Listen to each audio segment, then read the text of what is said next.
I love the Holy Spirit. I love Him. The way that God works in our life, in our daily stuff, it's so wonderful. There are times when He's gonna ask us to do things out of our comfort zone or whatever, things we're not prepared for. But then there are times when He just swoops in and helps a situation.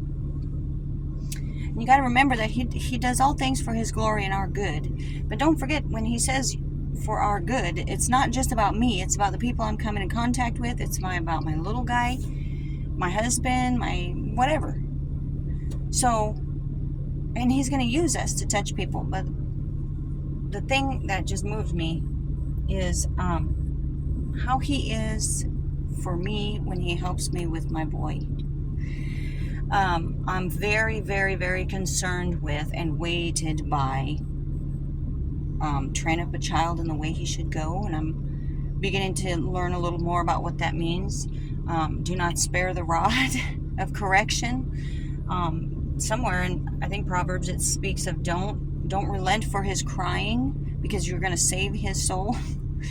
And so disciplining a little person is crucial to their life. And so that's heavy on me, because I grew up in a wrong type of discipline situation. Crazy person.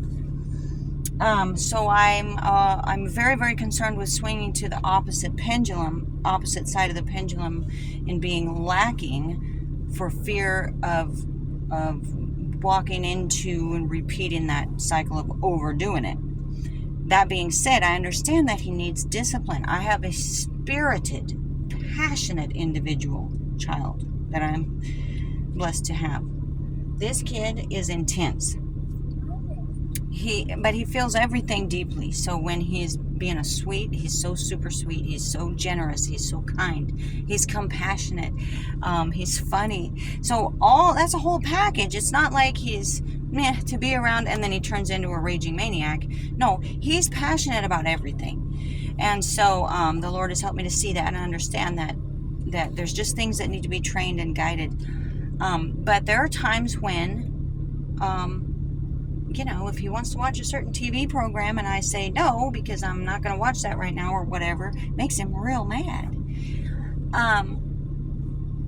So I have to be able to walk through these moments rightly with wisdom.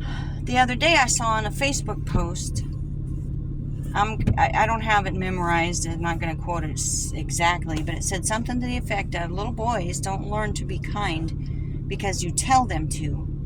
They learn to be kind by having a kind mother. Something to that effect. Essentially, how you treat them is going to teach them how to be. So we must treat them with kindness, patience, grace, discipline when needed, etc. But it just impacted me so deeply, and I don't know who wrote it, but it is true. It is true of kindness, but it is true of everything about the life that we live in front of them. That's going to imprint on them. That being said, I'm not here to say I'm some kind of superstar parent. All I'm going to do is just share a moment that happens occasionally and consistently, but really made an impact on me the other day. It was one of those times when he wanted to watch whatever he wanted to watch, and I told him no. And he's learning how to work through his angry times.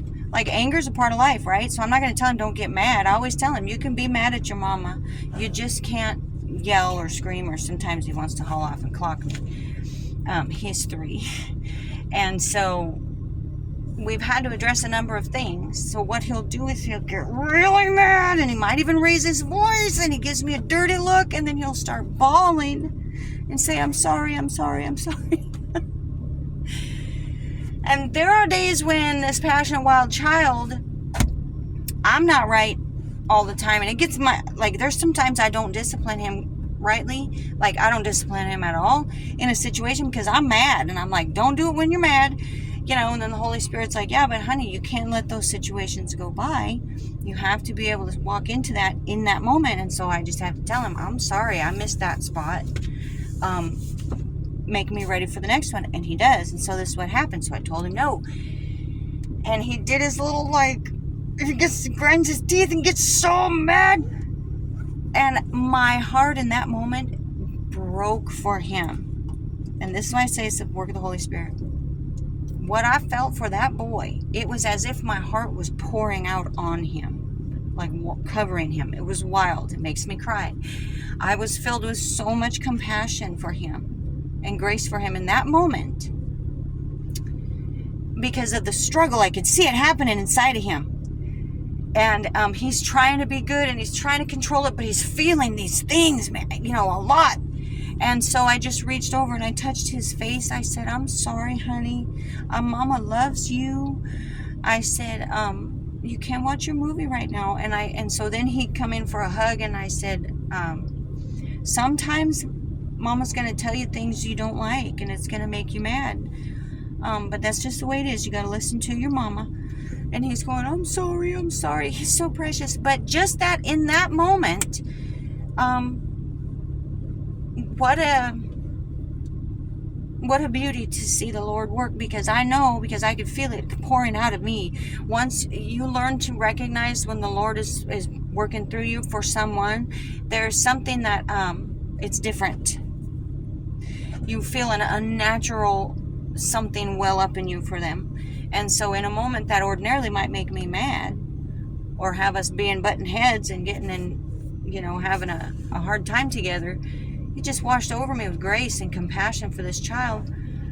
And so he enabled me at that moment to show kindness to my boy. It doesn't mean the rules change. It doesn't mean you let him off the hook. He didn't express himself other than just like, you could see he was just so upset, but he didn't know where to go with it because he knows he's not supposed to act out, and yet he's feeling deeply. And so, like I said, the rules don't change. You don't let him off the hook. But when you see him struggling, trying to do right, we can wrap them up in that moment. Anyway, it was just so sweet. And so that's, girls, don't take for granted the work of the Holy Spirit in your life. It doesn't always come with thunderbolts and earthquakes and chill bumps and people hollering and making noise and jumping around. He's here to live life with us and through us. And these are just little ways that he does. And it just melts my heart, and it's humbling, and it's beautiful. And I want him to keep doing that. Stuff like that. With my boy, with my husband, everywhere I go. That's my story for the day. I hope you be blessed in the Lord.